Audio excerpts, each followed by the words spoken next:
It's Juan Gotti here. Have you ever wanted to ask me a question? Share your opinion on a specific topic, but you never had the place to? Well, now you do, as I will be starting up a new series that will be airing weekly where you can ask me all of the type of questions that you want in regards to the Commanders, the NFL, or just the whole entire sports world. You can email me now at juangottibusiness@gmail.com all of your questions. And once we get enough feedback, the first episode will be airing. Again, you'll have the opportunity to ask me any kind of questions that you want. Hey Juan, what do you think about this player? Hey Juan, what do you think about this coach? Or my Commanders fans out there, hey Juan, what do you think about the sale? This is my opinion on it. What do you think? You now have the opportunity to do that. I would take full advantage of that if I was you out there. Hit my email up now at juangottibusiness@gmail.com with your questions. Again, that's juangottibusiness@gmail.com with your questions.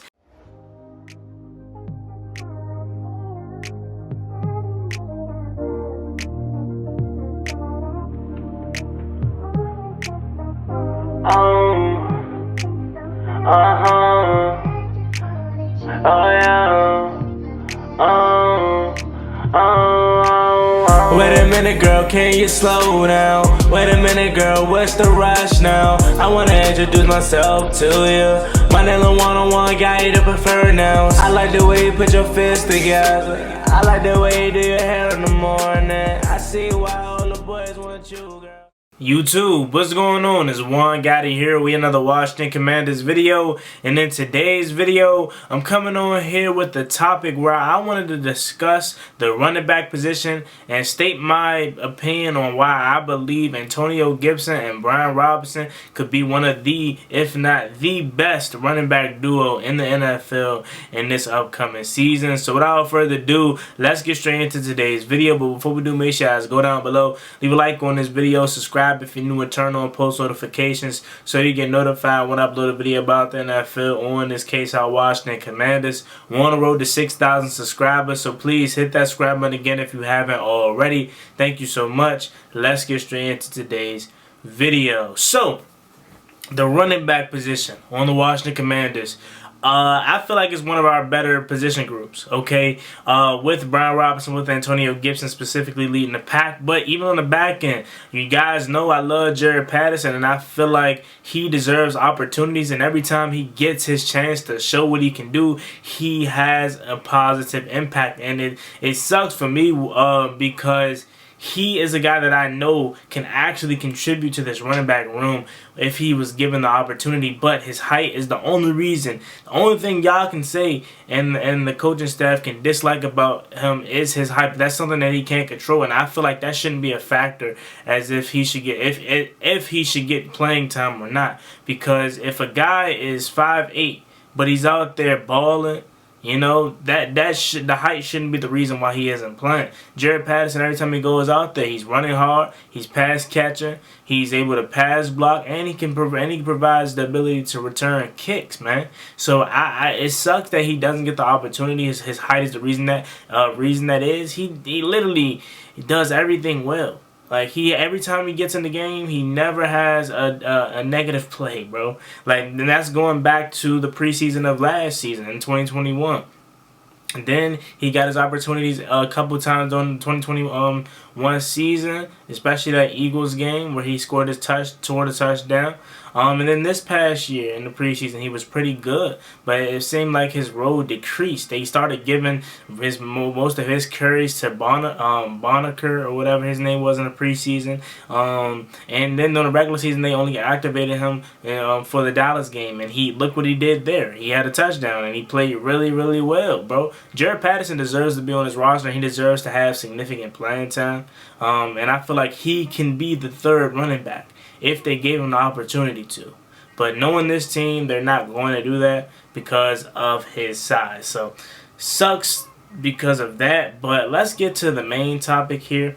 Brian Robinson and Antonio Gibson. I feel like they can be one of the best, if not the best, running back duo in football because they complement each other so well. You got Brian Robinson that could be your bulldozer, your 20-25 carry a game kind of guy. And then you have Antonio Gibson, who not only can be a running back, but he's also the weapon. And that was his nickname coming out of college. But we've yet to really tap into the weapon, okay?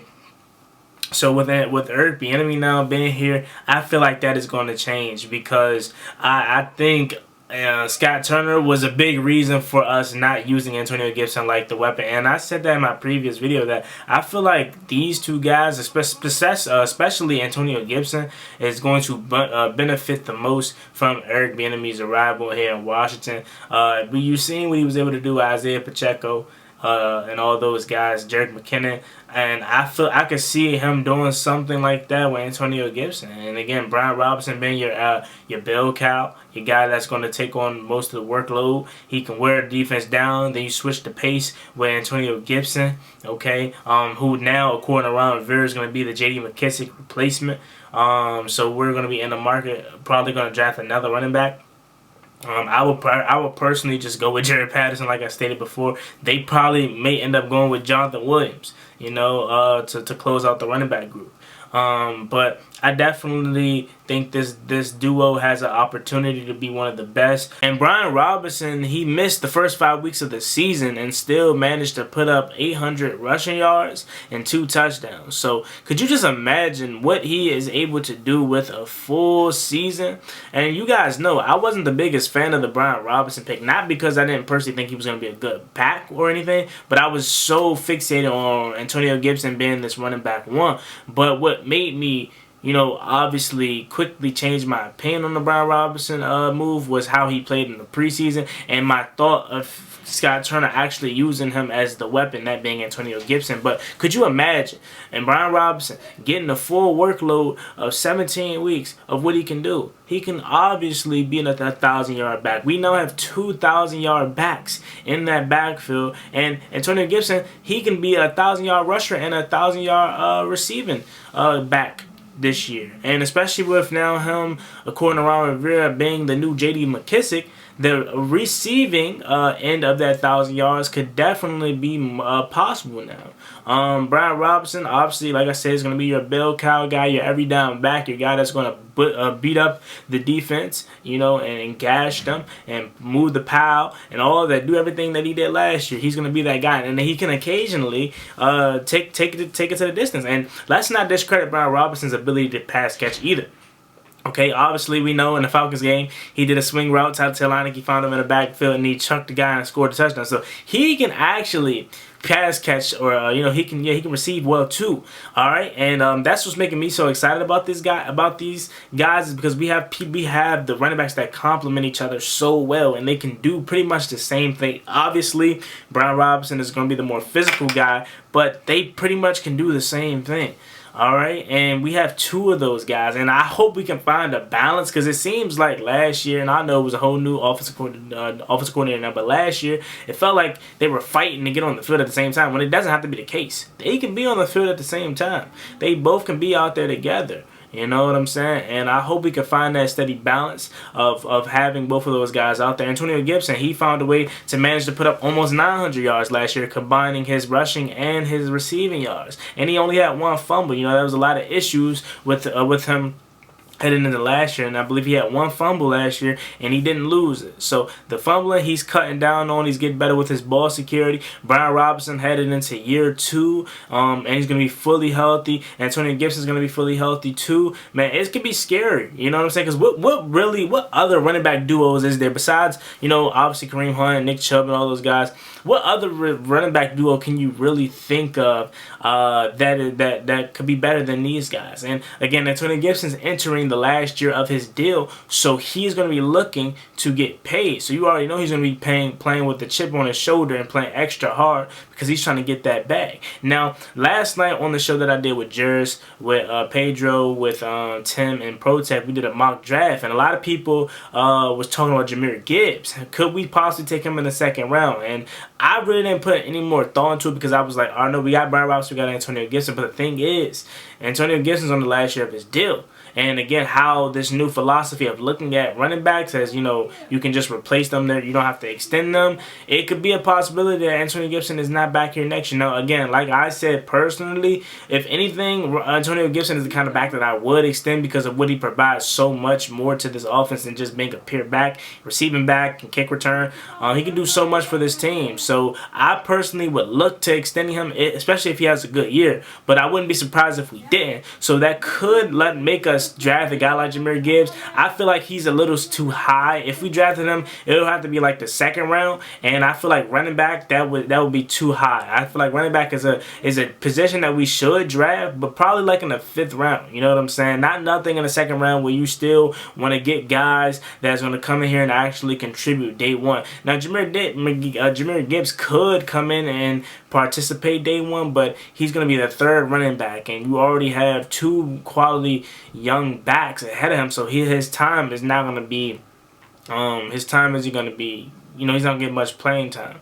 But nevertheless, I'm really excited how Eric Bieniemy is going to use these guys, and they complement each other so well. You heard Antonio Gibson talking about Brian Robinson in this past offseason, how he's going to help him, you know, be that leader, be that guy, you know, and you've seen it at times last year that these two, when they're out there together, they can be dangerous. I mean, you got B-Rob that's going to come in and he's going to gas you for 5-6 yards of carry. Then you could bring in AG that's going to change the pace. Be that back that is going to, you know, hit you with speed. You know, he can go out for a pass or two, and you could just kill him. 1-2 punch every single time. So it's been a while since we've had a nice 1-2 punch and here in Washington.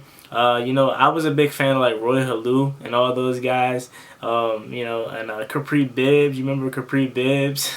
Evan Royster. You know, it's been a while since we've had like Alfred Morris. Obviously, it's been a while since we've had like a true 1-2 punch. So I'm definitely excited to see how these two work, especially with Eric Bieniemy now taking over. It would be different if Scott Turner was still here. If Scott Turner was still here, I probably wouldn't be as excited to see what these guys could do. But now that we have a new breath of fresh air, hopefully Antonio Gibson can now be the weapon. Okay, hopefully he can be the weapon. Now, B-Rob, we already know what to expect from B-Rob. He's gonna beat you up. He's gonna gas you for about 5-6 yards of carry, and he's going to, you know, bully you. And with the lineman that we're looking at, we're probably going to steer away from the finesse running back. So no more like inside zones so much like we do out of the gun. We're probably gonna line up under center, just hand it to B-Rob and let him beat you up.